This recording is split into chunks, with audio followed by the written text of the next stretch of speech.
What did Redfin do?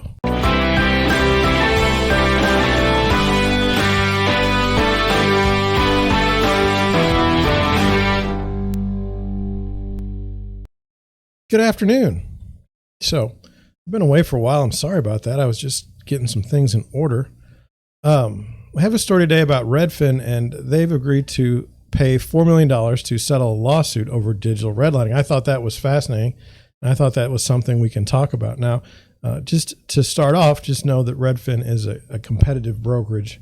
They don't really compete with me because I'm a small real estate broker, independent in St. Louis, Missouri. So you're not going to get me.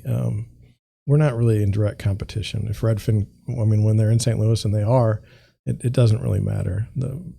My clients know who they want to choose. So we'll just go from there. But I do want to put forth that I may have a bias about Redfin in the article. So let's get started. It says Redfin to pay $4 million to settle lawsuit over digital redlining. So I was like, what's this about? So it says, for prospective home buyers, the online search portal and real estate brokerage Redfin is a go-to resource.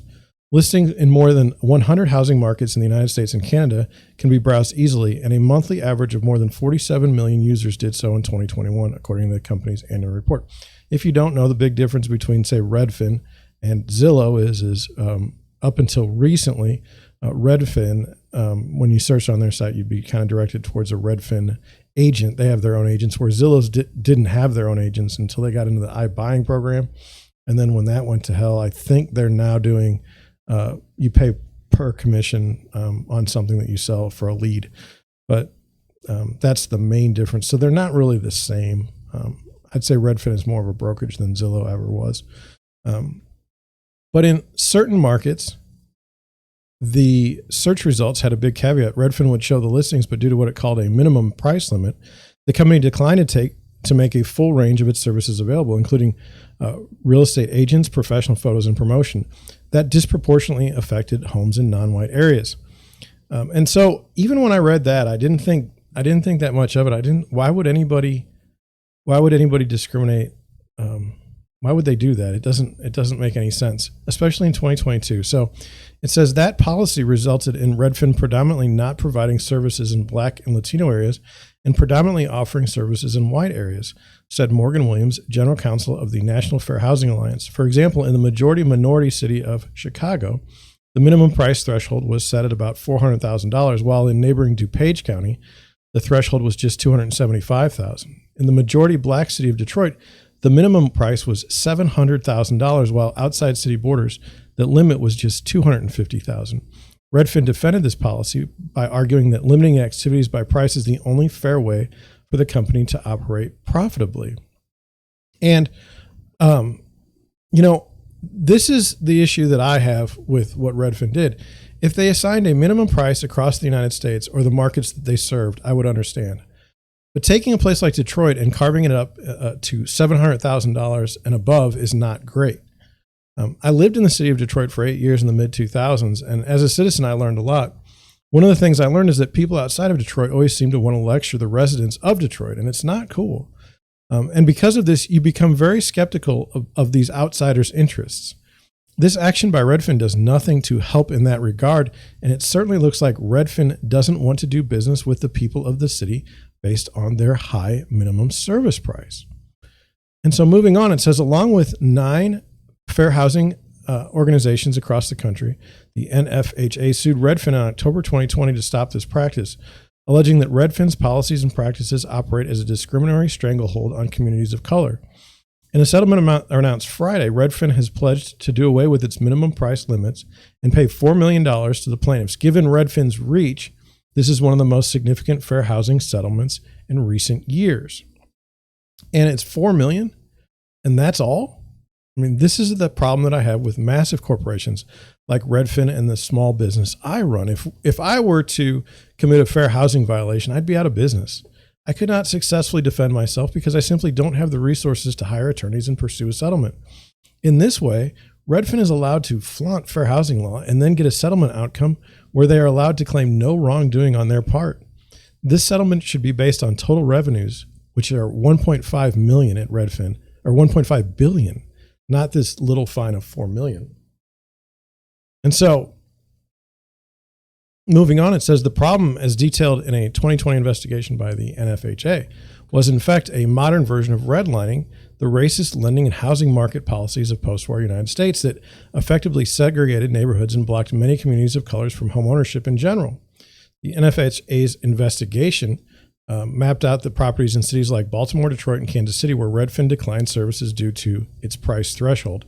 The maps show high concentrations of these listings in zip codes with large non-white populations, while service listings were disproportionately located in zip codes with larger white populations. The NFHA and its co-plaintiffs argue that these differences in service offerings are a continuation of decades-old hurdles that have prevented communities of color from buying homes and creating generational wealth. Securing real estate services is a component of the process of buying a home, and barriers to securing real estate services operate as barriers to that process, Williams says. A minimum home value policy serves to restrict the type of opportunity for wealth generation to those communities that have been redlined. And so the history of problems with fair housing weigh highly on this move. While Redfin says it only uses home price, those lower home prices that they reject come in areas where it is possible that there has been issues of a pattern of lowered access for decades. This is in some ways also related to bad appraisals, and here's how this looks.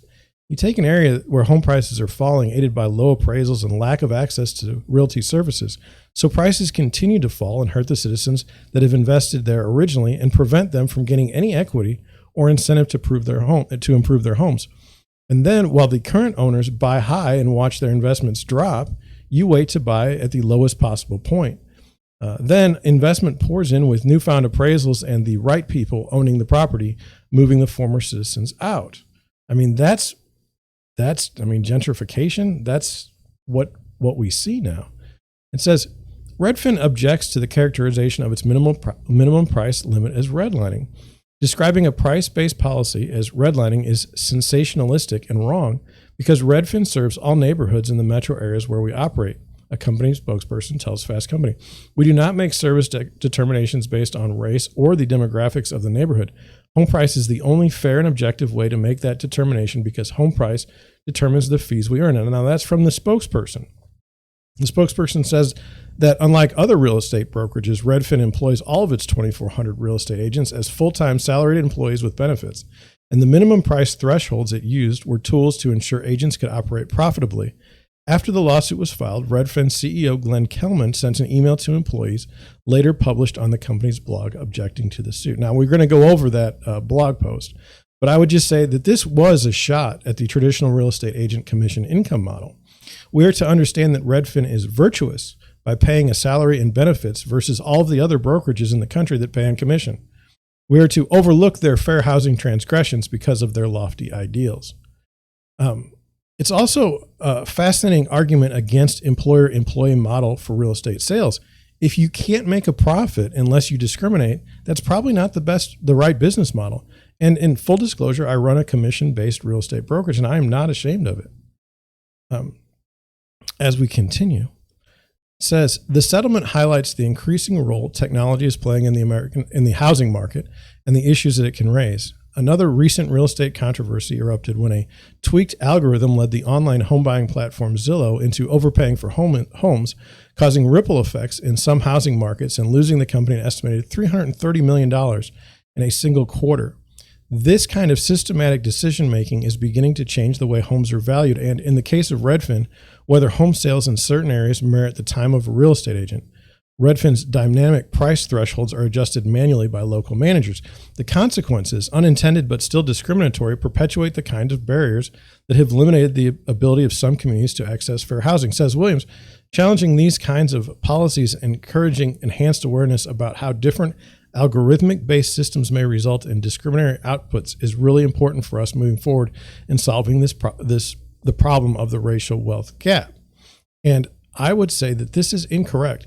Zillow's algorithm estimated a higher value for homes so they could offer more to home sellers as part of an iBuyer program that went off the rails. In contrast, the decisions were made by humans at Redfin to avoid areas that had established lower priced homes, and it's not quite obvious that they would have lost money had they operated in those areas. As an example, the typical commission in Detroit on a $400,000 home is pretty substantial. The technology was not the culprit here. The people who decided they weren't going to work in certain areas, regardless of homes with different prices, were.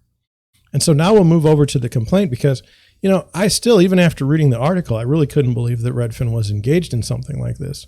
And so I go to the complaint. Now, this is the complaint. I'm going to put the link in the description, but let's just start here. It says, for many homes that are located in housing markets for which Redfin offers its agents and partner agents, Redfin doesn't offer any service at all. It does not offer a Redfin agent, and it does not direct customers to a partner agent.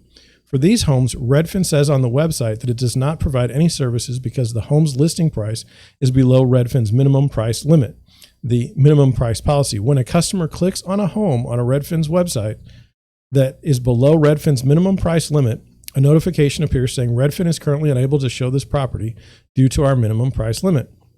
The notification directs the customer away from Redfin's website. Redfin's minimum price limit varies from region to region, as well as from area to area within a given region or market in a manner that discriminates. Thus, for example, Redfin's minimum price limit in the city of Chicago in June 2020 ranged from $100,000 to $380,000, while in adjacent, predominantly white DuPage County, the minimum price limit was $100,000. Even more striking, in June of 2020, Redfin did not offer its brokerage services and the associated discounts to buyers and sellers of homes in the city of Chicago unless the home met a minimum price threshold of $400,000. In DuPage County, however, Redfin offered its brokerage services and the associated discounts to buyers and sellers of homes that met a minimum price threshold of only $275,000. Similarly, in June of 2020, it was Redfin's practice not to offer its brokerage services to buyers and sellers in the city of Detroit unless homes met a minimum price threshold of $700,000. In the rest of Wayne County outside of the city limits and in adjacent Oakland County, Redfin offered its brokerage services to buyers and sellers of homes beginning at a listing price of $250,000. And so it was the variance in counties or cities or communities that was totally nonsensical. In Detroit, in Detroit city of $700,000, but Detroit is in Wayne County, and yet other parts of Wayne County, the threshold was $250,000. I mean, that's just terrible. So we go on in the complaint and it says Redfin's minimum price policy and its practices to restrict the type of service Redfin offers by area and within housing markets cannot be justified by the need to make a profit. For lower priced homes, Redfin is protected by its minimum refund policy and its minimum commission policy, which ensure that Redfin receives minimum commissions that Redfin sets for the area, regardless of the price of the home.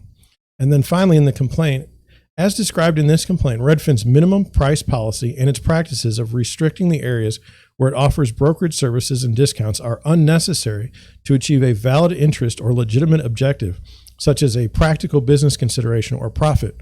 In addition, they are arbitrary and artificial because they are based on or determined by Redfin's individual preference or convenience rather than the necessity, and because they are created, cost, or produced by human decision makers at Redfin. And so this is the heart of the complaint. Even though I disagree with company-wide minimums or company-enforced minimums, I think as an agent you should be able to determine your own commission based on a number of factors, and each agent should be allowed to do that within an office. In this case, it punished Redfin because there could be no justification for refusal of services based on price at this point precisely because they were protected by the minimum. The way Redfin could have done this and not been in violation of fair housing is to raise their minimum across the nation to a profit level they set. This leads me to wonder if their current minimum was too low. This would make it even worse because it would mean that they were willing to lose money in some places and yet not lose money in others, which happen to be in majority-minority areas. And so then I went to the Redfin email, and this is the one that they sent out to from the CEO or the owner of Redfin, and it says Redfin and Fair Housing. I'm not going to go through everything, but let's just go here. It says, our challenge, paying a living wage. Our long-term commitment is to serve every person seeking a home in every community profitably. The challenge is that we don't know how to sell the lowest priced homes while paying our agents and other staff a living wage with health insurance and other benefits. This is why Redfin agents aren't always in low-priced neighborhoods. It's why Redfin doesn't serve many rural towns. And my thought about that is why is it okay for rural towns to be underrepresented by Redfin? According to the owner, it's because they cannot make a profit in those areas with their business model. So how do we do it as commission salespeople? It makes you wonder, like really wonder. The Redfin owner has gone on record saying that real estate agents make too much money. But here he is directing that his business not serve areas where they can't make any money. So which is it? And then we get to this, and customers and employees before profits. Technology-driven efficiency gains have slowed, and though we now have different tiers of salaries and bonuses, we've balked at developing a tier that includes no salary at all or no benefits. Certainly no one can complain that Redfin itself has been greedy about our income as a corporation when in our 16 years of being a brokerage, we've never made an annual profit. And to that I say, bragging about never making a profit in over 16 years, telling employees that they are for customers and employees first while allegedly discriminating in minority areas across the country. This is the problem with Wall Street. Any normal company would have had to make a profit at some point to exist. Here, they just continually burn through cash, take away market share, bury the little guy, and lecture us on how great they are. It makes me sick. And then we have an earnings note out of Redfin. It says profits prove elusive. Redfin has posted a $1.5 billion in top-line revenue over the trailing 12 months. This towers above the $886 million posted for the fiscal year of 2020. Gross profit also rose to $376 million from $232 million over the same time frame. Unfortunately, the company has not made a significant operating profits in several years. Over the TTMs, Redfin has lost $45 million from operations. This is not a consequential loss. However, with conditions currently highly favorable, one must wonder how the company would fare in a down housing market. And that's exactly right. Redfin can't make a profit in the strongest sellers market we've ever had. How are they going to perform during a housing downturn? And so this went a little bit longer than I normally do, but this is what I see out of Redfin, and this is what I see out of Wall Street's determination to take down the real estate industry. They're going to get rid of you, Mr. Agent. Your commission's too high. They will lecture you about how great they are and all the things that they do, and yet at the same time, they do things worse than the little guy, and they get away with it. It's just terrible. A $4 million settlement on a company that had revenues of over $1 billion last year alone. So that's all I have for you today. If you enjoyed this, please click the subscribe button. It would really help me out and it costs you nothing. And then I'm going to head on out. Thank you for watching. Thank you for listening, and I'll catch you on the next one.